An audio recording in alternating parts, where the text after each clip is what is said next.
Vamos conversar sobre azeite com o Ricardo Castanho, que é sommelier de azeite. Tudo bem? Boa tarde, tudo Boa bem? tarde, seja muito bem-vindo. Que pauta gostosa. Obrigado. Eu adoro. Vamos começar por onde? Olha aqui, os tipos de azeites.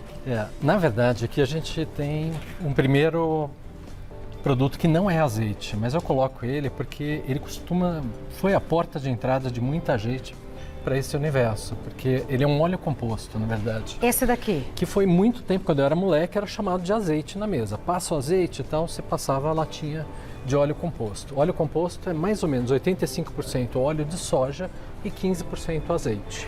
Quando a gente era criança. Exatamente. Porque o azeite era muito caro. Exatamente. E a gente só teve azeites importados entrando no Brasil depois do Collor. Do Collor e tal. Então a gente se acostumou a tratar o óleo composto, que é um produto completamente diferente, como azeite. Ele tem que ser vendido, inclusive, como óleo composto, mas ele foi uma espécie de porta de entrada para muita gente nesse universo. Ricardo, por que o azeite demorou tanto para chegar no Brasil? É preço, é interesse do mercado? Você tem noção disso ou não? Olha, a nossa história de azeite é bem interessante, porque na verdade o Brasil colônia tentou produzir azeite, mas foi impedido pela sua metrópole. Portugal proibiu porque queriam eles plantação de oliveiras. Eles não queriam afetar o produto que eles vendiam, né? Então, até o fim da colônia, a independência do Brasil, a gente já tinha essa dependência que acabou continuando, mesmo depois da independência, dos dos azeites ibéricos. Hoje o que a gente mais consome é português e espanhol por causa dessa dependência histórica. Mas hoje a gente produz azeite aqui? Produz desde 2010. É recente. Muito recente. Bons azeites? Ótimos azeites, premiados mundo afora, mais de quase 200 prêmios internacionais. Ai, que notícia boa. E no Brasil, onde que é produzido o azeite? Mais ou menos 75% do azeite brasileiro é produzido no Rio Grande do Sul, do centro do estado para baixo. Né? Já em área temperada, né? Zona temperada. Por conta do clima, obviamente. Por conta do clima e por conta do clima também no que a gente chama de terras altas do Sudeste. Serra da Bocaina, Serra da Mantiqueira, Contrafortes da Mantiqueira e aquela região vulcânica de Poços de Caldas também tem vários produtores. Por causa da altitude, porque azeite precisa de 300, 400 horas de frio por ano para dar certo, para você obter o fruto. Né? E é tão legal a oliveira, né? Nossa, é sensacional. É tão legal a oliveira. Bom, e a gente tem olivoturismo agora no Brasil, né? Porque esses primeiros produtores também estão abrindo suas fazendas. Então o brasileiro, desde 2010, tem essa chance de ver um processo de extração, né, de azeitonas para obtenção de azeite e ter a chance de experimentar um azeite estupidamente fresco, eu brinco, né? Estupidamente fresco. Estupidamente fresco, que é o melhor azeite do mundo. É bem fresco. Que é aquele, né? Ó, antes de mais nada, vamos aos mitos e verdades sobre azeite. A cor da garrafa interfere na conservação do produto? Mito ou verdade? Verdade. Verdade? Verdade, porque o azeite tem 3 grandes inimigos: luz, calor e oxigênio. Então a luz é um inimigo. Se a garrafa for transparente, a luz vai acelerar a degradação natural de qualquer gordura, né? E o azeite é uma gordura, né? E a lata? Antigamente era tudo na lata. A lata barra a questão iluminação, mas num país tropical, se você tiver num lugar muito quente, metal é um bom condutor de calor. Então, se a lata esquentar junto com o clima, então você vai ter outro fator aí degradando o azeite, que é a questão do calor. Entre um azeite... Então é vidro escuro, tá? Só para fechar. Prefira embalagens de vidro escuro que barram a luz. Inclusive, se tiver um azeite em lata ou um azeite em vidro escuro, vai no vidro escuro. Eles não são armazenamentos ruins, né? A lata e o vidro. Mas entre os dois, eu preferiria, no Brasil, que você tem um clima quente, investir no vidro escuro. Mito ou verdade que a data de fabricação... Peraí, mudaram lá. Vamos ler. O índice de acidez é o fator mais importante na compra de um azeite? Mito. Mito, e o brasileiro é muito focado nessa questão da acidez. Então, no supermercado eu vejo pessoas discutindo, esse tem 0,3, tem 0,4.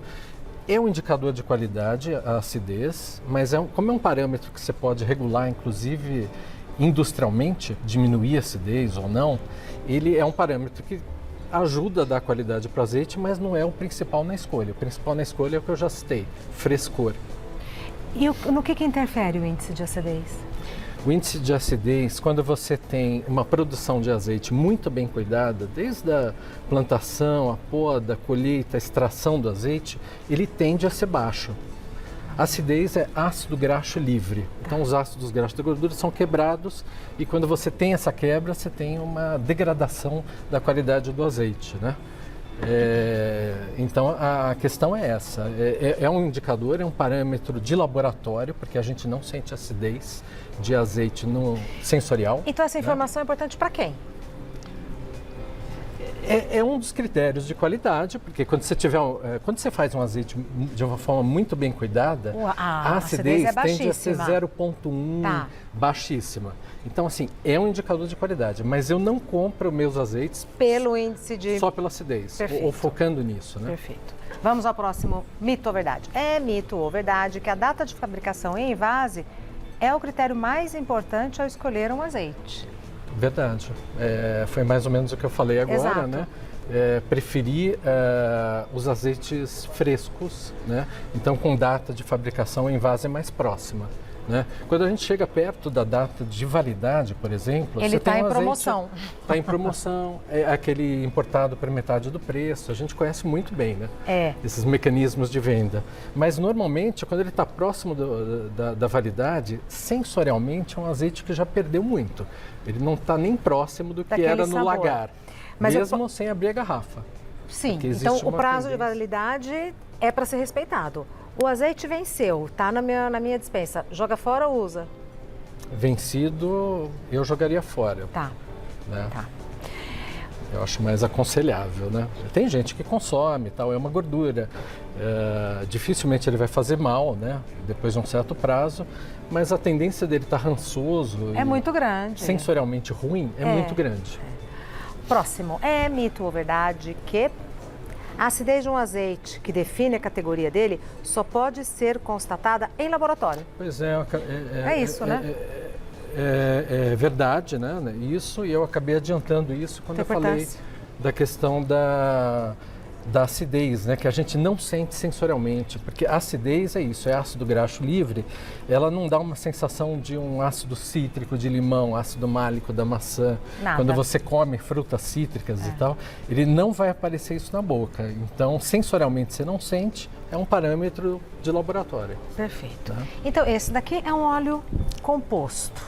Exato, 85% óleo de soja e 15% azeite de oliva. Esse aqui é um azeite tipo único, né? Que algumas grandes empresas fazem a distinção entre o tipo único vermelho e o azeite extra virgem verde. O tipo único é uma mistura de azeite refinado quimicamente. Quando você pega um azeite lampante, né, que é uma categoria de azeite virgem, mas que está com uma acidez acima de 2%, você pega ele na indústria, tira o odor ruim, abaixa a acidez dele e transforma ele num azeite para consumo humano. Então você tem um azeite refinado. O azeite tipo único, você vai misturar, a indústria mistura o azeite refinado, né? Não quer dizer que ele faça mal para a saúde e tal. Sim, mas é esse manipulado. Mas ele passa por um processo de refino, como óleo de soja, de canola, de girassol e tal. E aí ele mistura com um pouco de azeite virgem e você cria um produto híbrido, refinado e virgem, que geralmente é indicado para refogar, para cozinhar, não para usar puro para finalizar um prato ou numa assim. salada. Qual o nome desse? É o azeite tipo único, né? Azeite tipo único. Isso. É vendido aqui como azeite tipo único. Oficialmente é azeite de oliva, ponto. Não tem virgem, não tem extra. Azeite de oliva ou azeite tipo único no Brasil. Ponto. É esse. Esse daqui rendeu. Pois, né, quando a gente está tem alguma coisa que a gente quer que renda mais na cozinha, a gente ou põe mais água, ou põe... É o azeite extra virgem que eles colocaram ali um pouquinho para dar uma rendida. É o azeite virgem, do tipo virgem, com azeite refinado. Tá, é esse segundo. Isso. Já venho para a gente fazer a degustação. Tá ótimo. Tá bom? Até já. Já entendemos, então, 2 tipos de azeite. O que você prefere, Ricardo? Explicar ou fazer a degustação? O que você acha mais didático para quem está em casa? Eu acho que a gente pode explicar. Então vamos. Os últimos 3, na verdade, eles estão na mesma categoria que a elite dos azeites. É o azeite extra virgem. Então, né? Esse é o composto. Esse é o óleo composto, esse aqui é o tipo único, né? O azeite de oliva. Né? Tipo único, que a gente vai ver na embalagem. Isso. O azeite de oliva. Daqui para cá é extra virgem. Azeites extra virgens. Mas mesmo dentro dessa categoria, você tem muita diferença de qualidade. Né? Você tem os azeites mais comuns, feitos em cultura super intensiva, eles têm defeitos de aroma. Muita azeitona, racha a azeitona antes, começa a fermentar e aparecem alguns defeitos, né? Que a gente reconhece em azeites extra virgens que dessa cultura super intensiva normalmente são mais baratos, né? E os azeites de maior qualidade são aqueles azeites que no aroma me transportam para o campo, para a horta, para o pomar. Então você sente cheiros de verduras, de folhas, de ervas. E o sabor também. De frutas, né? Maçã, banana podem aparecer. Florais, né? Coisas que lembram chá. Tudo isso pode aparecer num azeite de altíssima qualidade, né? Que é o caso dos dois aqui, que tem esse conjunto aromático e que quando... Azeite ninguém toma sozinho, né? Eu não abro e fico tomando uma taça de azeite em casa, nem eu que adoro azeites. Uhum. Então eles funcionam com comida e nessa hora, para usar cru, para finalizar um prato, né, e a gente não deve só usar em salada e pizza, né, deve usar em todos os pratos, esse azeite ele vai levantar a tua experiência gastronômica, porque ele vai trazer esse aporte de ervas, de tudo que está no aroma e no sabor dele. Né? Esse vai estar escrito só azeite. Aqui azeite de oliva. Azeite de oliva. Azeite de oliva. Azeite de oliva, perdão. Esse vai estar escrito azeite... Extra virgem. E esse? Também. Todos os 3 azeites extra virgem. Como que eu sei se eu estou comprando este ou este? Pelo preço? Pela experiência sensorial. Não, então, eu digo na prateleira. Não tem distinção. Não tem distinção. Isso é uma coisa injusta hoje do mercado. Eu acho. Porque, pela legislação, azeites extra virgens que têm defeitos de aroma, eles teriam que ser vendidos como virgem. Como a gente não tem uma fiscalização sensorial nesses azeites, existe essa competição desleal. Então, quem gasta mais dinheiro, tem uma produção mais cuidadosa, está lá na gôndola junto com os outros, todos com a mesma etiqueta, azeite extra virgem. Tá. Aí você precisa provar para saber. Mas essa distinção aqui já foi muito útil para quem gosta de azeite, vai no supermercado, porque a oferta tem aumentado e tem aumentado muito. E às vezes assim, eu fico olhando e falo, meu Deus, mas qual a diferença? O Brasil é o terceiro maior importador de azeites do mundo. Terceiro maior importador. Mais de 100 mil toneladas a gente consome. Só que a gente precisa entender um pouco o que a gente está consumindo, né? Quer degustar? Quer que eu deguste? O que você quer fazer? Eu queria que você visse o cheiro desse, sentisse, né? Aqui a gente tem um azeite. Esse é um azeite brasileiro. Né? Tem cheiro de horta. Então, é uma variedade grega chamada Koroneiki. Nossa, vai dando uma coisinha aqui, ó. E ele tem o perfil da Koroneiki muito clássico, que ele tem esse cheiro de grama cortada. Acabou de cortar a grama, assim, sobe aquele cheiro. Ele tem cheiro de ervas, né, sabe? Tomilho e tal. Ele tem um pouquinho de cheiro de... Nossa, grama, veio... De verdura amarga. É né? esse? Um pouquinho, esse aqui. Tomando cuidado aqui, porque ele está bem cheio. E visual não é um parâmetro de qualidade, por isso que eu tô te mostrando o copo oficial de degustação, de concurso, porque aí copo de concurso é assim. Exatamente, você tira o parâmetro para não interferir. Nem o seu subconsciente trabalhar em prol de um azeite que seja mais verde ou mais dourado. Aqui eu tenho, aqui na sequência, certo? Isso. Olha a diferença deste. Isso. Esse é o óleo composto. Olha o óleo composto. Né? Ele tem o visual do óleo de soja, né? Que é o predominante. Né? Aqui é o azeite, ponto. Isso. A partir daqui é extra virgem. Isso. Extra virgem, extra virgem. Isso.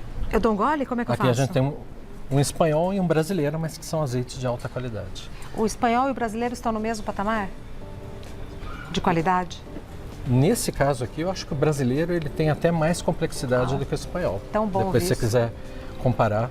Como é que é a degustação?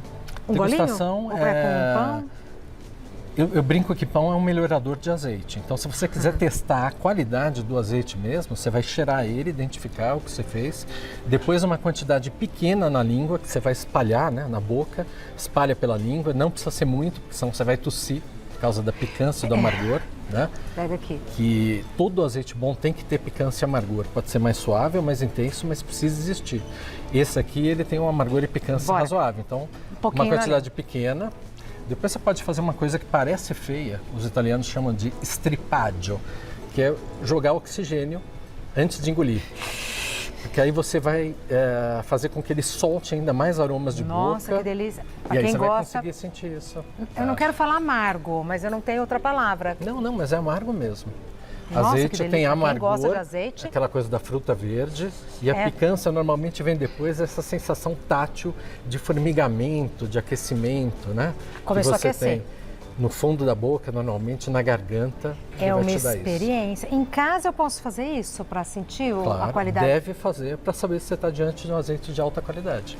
Nossa. E os melhores têm equilíbrio entre amargor e picância. Você não pode ter um muito alto, outro muito baixo. Já está sumindo.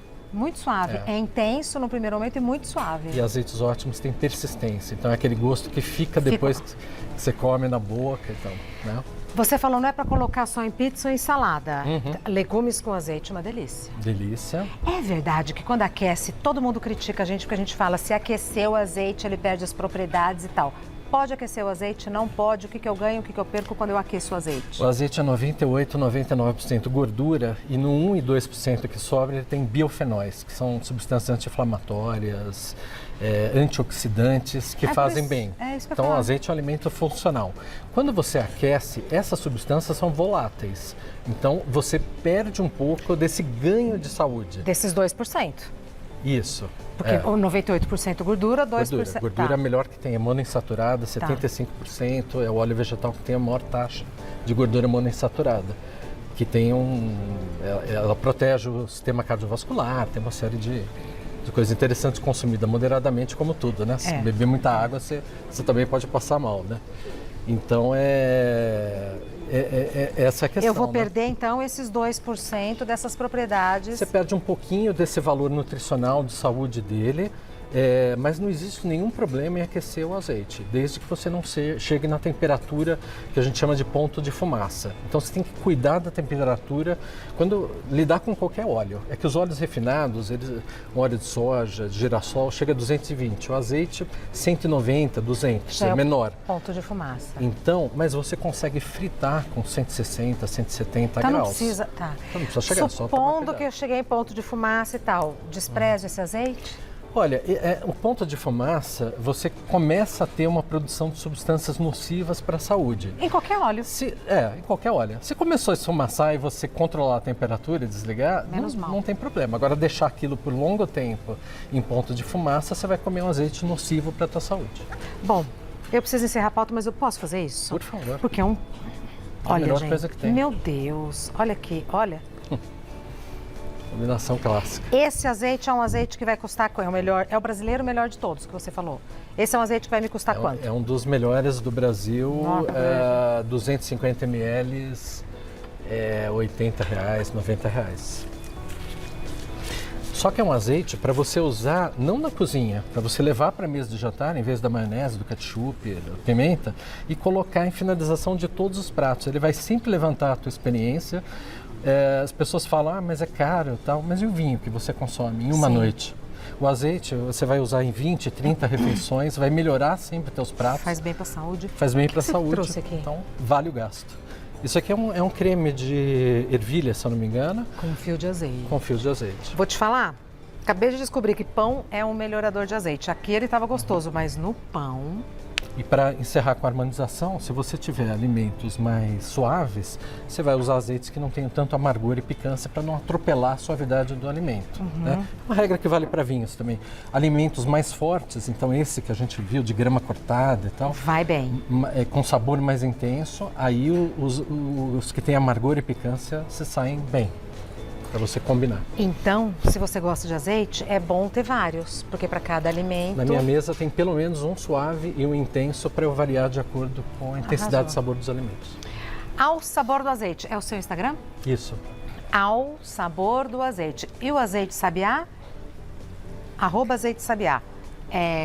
As imagens que serviram pra gente, quem ofereceu foi do Instagram, @azeitesabiá. O Instagram do Ricardo é Ao Sabor do Azeite. Posso falar de um curso? Então, isso que eu ia falar. Quem estiver interessado, eu dou aulas de azeite na ABS, Associação Brasileira de Sommeliers, e a ABS está fazendo um primeiro curso de azeite, 5 dias, 10 horas, com visita a um produtor bom, que legal. no final, de 24 a 29 de julho. As inscrições estão abertas. Agosto não Quem vai ter? gosta... Em agosto não vai ter? Não, é o primeiro curso. Depois a gente vai pensar em outros. De 24 a 28 de julho, na Associação Brasileira de Sommeliers. Última semana de julho. No Ao Sabor do Azeite eu descubro mais informações? E na ABS São Paulo também. Associação Brasileira de Sommeliers. Tá organizando o curso. Muito obrigada pela aula. Eu que agradeço. Até breve, parabéns pelo trabalho. Obrigado, é um viu? universo que chegou para quem tem a minha idade, mais ou menos, recentemente no Brasil, mas assim, nos conquistou, né? Estamos engatinhando, né? O vinho e cerveja tem um nível de conhecimento melhor. Muito maior. Mas aos poucos a gente vai descobrindo como consumir bem azeite. E se eu não fiz alguma pergunta que você gostaria que eu tivesse feito, entre no Instagram do Ricardo, tenho certeza que ele vai te responder. Muito obrigada, até breve. Obrigado a você.